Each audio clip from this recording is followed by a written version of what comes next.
Hi everyone, welcome back to the channel. For those who have been following my content and opinions, you know I have been consistent and unequivocal in stating that M-Bridge is not using XRP, nor was it built on XRPL technology or using it as a model. I have consistently made this point and provided evidence to support my claims. As a result, many people in the XRP community have tried to challenge my stance, leading to numerous debates. But remember, the burden of proof is on them to prove beyond speculation that M-Bridge is using XRP or was built on XRPL technology. Those making such claims need to back them up, just as I have already done with my claims. Only then can we both present our evidence and scrutinize it to determine which is more accurate. Simply claiming that M-Bridge is based on the XRPL or was built using it as a model, based on speculation or by misrepresenting video clips, is not evidence that can withstand scrutiny. In this video, I'm going to look at the latest piece of evidence used by the XRP community to argue that M-Bridge was built using XRPL technology as a model during its development. This video clip features James Wallis, Ripple's head of CBDC central bank engagement. It circulated last year and has been used by the XRP community to claim that the XRPL was a model M-Bridge used during its development. So, let's break down this video and see whether James Wallis actually said any of that. Right, we're using the same technology that it's with the XRP ledger. The token would be the CBDC, right? So the central bank would actually create their own token, a digital euro, digital dollar, whatever the market is, and that becomes the digital asset. The native coin. The native coin, yeah. Now, where XRP could come into play potentially is when you're looking at cross-border CBDC. So when you have a digital dollar and you have a digital, real, or digital pound, you obviously need to have some way to interact cross-border. Yeah. So I think the BIS call this a multi-CBDC model. One of the ideas is you use a sort of a neutral bridge currency to go from one to the other, similar to the model I explained earlier, with our on-demand liquidity. But the core offering really is not XRP. There's no XRP involved. It's the native token is the CBDC. After listening to the clip, where exactly did James Wallis say that M-Bridge is using XRPL technology? We have prominent accounts in this space sharing that clip, telling everyone that James Wallis said M-Bridge used the XRPL as a model. But when you listen to it, he doesn't say that at all. This is extreme gaslighting to the point where I'm doubting myself. Like, is he actually saying something everyone else hears but I can't? It's unbelievable how the XRP community twists and misrepresents information to create a false narrative and then spreads it widely, even when the whole premise is baseless. Keep in mind that prior to this, we had BIS advisor Daniel Iden explain the development of M-Bridge, and at no point did he mention the XRPL during any stage of its development, as you can hear in this clip. What models, or what I should say is, what technologies were used during the conceptual testing for M-Bridge? That's a great question. We're using a lot of distributed ledger technology. You asked specifically about M-Bridge. And like I said, M-Bridge was a project that I spent quite some time running, and it was probably one of the most advanced cross-border blockchain experiments in the central banking world. M-Bridge was an evolution of a project called Infinon Line Rock, and Infinon Line Rock was an evolution of a project that was Infinon on its own and Line Rock on its own. So Infinon was a project that was run by the Central Bank of Thailand that had to do with wholesale markets, CBDC for wholesale markets. Line Rock was the equivalent thing in Hong Kong. Then a project formed called, with the very, it can give you an insight into how creative the central banking community is. They took Project Infinon and Project Line Rock and they called it Project Infinon Line Rock. And they created a bridge between Hong Kong and Thailand to look at this cross-border payment, creating an interoperable bridge between those two countries.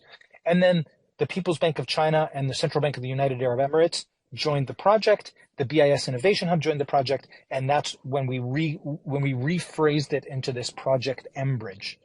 The third phase of the project used technology that was actually a distributed ledger technology that was, the first phase of the project was built, the first phase of the project of Infinite Online Rock was built on R3's Corda, and that was my first kind of interaction with the project. That was still at the time when I was at R3.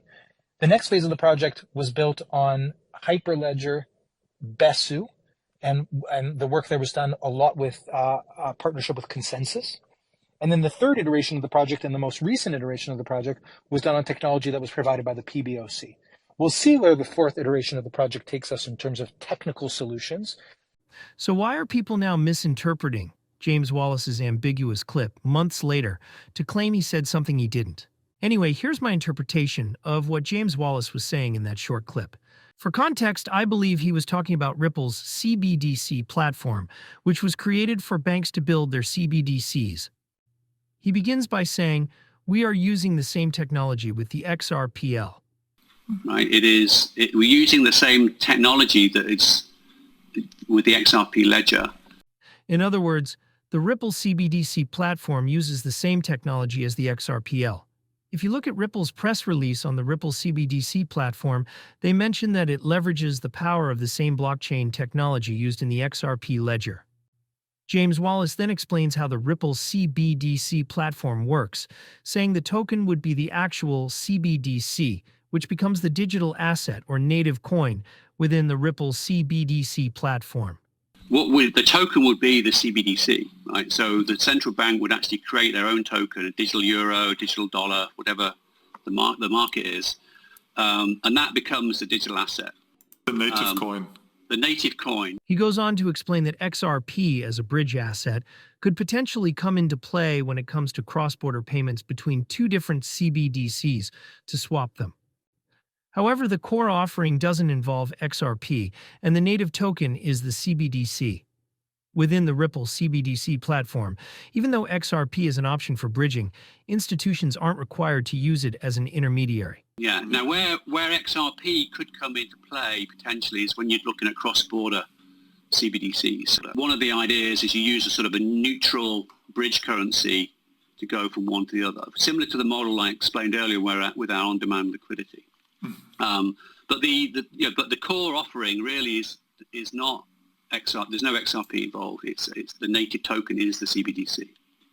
It's not mandatory, nor is it a native token like it is on the XRPL. James Wallis acknowledges that one idea for interchanging CBDCs is using a neutral bridge currency. But notice how he says that is one of the ideas. In other words, it's just one method. Another method could involve direct swaps without a bridge asset, or they could use another CBDC as a bridge if they prefer it over XRP. The point I'm trying to make is that if XRP were the only viable option, it would be a native token within the Ripple CBDC platform for cross-border value transfer. But the fact that it isn't, and that it's just one optional method among others, shows that even James Wallis understands that XRP isn't necessary within the Ripple CBDC platform. He's subtly conveying that. Now, the confusion within the XRP community arises because James Wallis said the BIS calls this a multi-CBDC model, also known as an M-CBDC model. The native coin, yeah. Now, where XRP could come into play potentially is when you're looking at cross-border CBDC. So when you have a digital dollar and you have a digital, real, or digital pound, you obviously need to have some way to interact cross-border. Yeah. So I think the BIS call this a multi-CBDC model. One of the ideas is you use a sort of a neutral bridge currency to go from one to the other. But the core offering really is not XRP. There's no XRP involved. It's the native token is the CBDC. The XRP community assumed he was saying that the XRPL was used as a model in M-Bridge's development. However, that interpretation is completely flawed. The XRP community mistakenly thinks that the term M-CBDC model is another way of saying M-Bridge. To use an analogy, it's like saying the word animal is another way of saying dog. So whenever you hear the word animal, you assume it means dog. That's a major flaw in interpretation. Yes, a dog is an animal, but not all animals are dogs. Similarly, while M-Bridge is an M-CBDC model, not every M-CBDC model is M-Bridge. I hope that makes sense. So, what James Wallis was basically saying is that the Ripple CBDC platform is what the BIS would call a multi-CBDC model. He wasn't saying that the Ripple CBDC platform is M-Bridge, rather it's an M-CBDC model. Multi-CBDC models allow institutions to build their CBDCs on the platform, with those CBDCs as the native tokens, as he explained. Ripple's CBDC platform is one example of an M-CBDC model. There can be many M-CBDC models, and M-Bridge and the Ripple CBDC platform are just two types.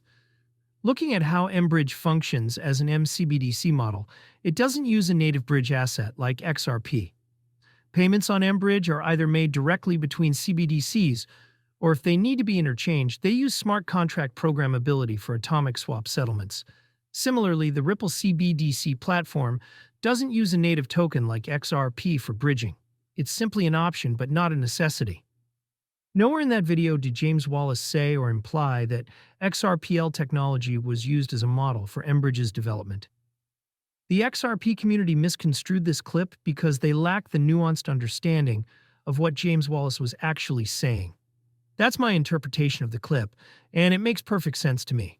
I've seen no evidence from any BIS document stating that M-Bridge was built using XRPL technology or that it was used during testing.